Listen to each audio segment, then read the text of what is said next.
जश्न आज़ादी के हवाले से खबर शामिल करते हुए आपको बताएं कि लंदन के वेम्बले अरीना में यौम आज़ादी की तकरीब, कप्तान का पैगाम स्क्रीन पर चलाया। पाकिस्तान और इमरान खान के हक में नारे लगाए गए।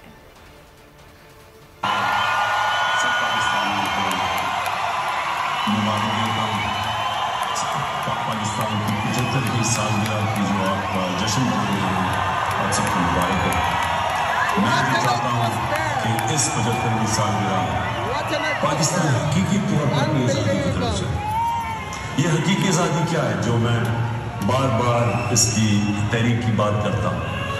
ये वो है कि हमारा मुल्क जब आज़ाद हुआ था तो बहुत बड़ा।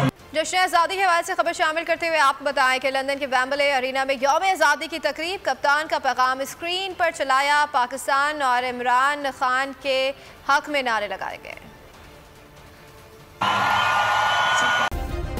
सब्सक्राइब करें और बेल दबाएं ताकि कोई खबर रह न जाए।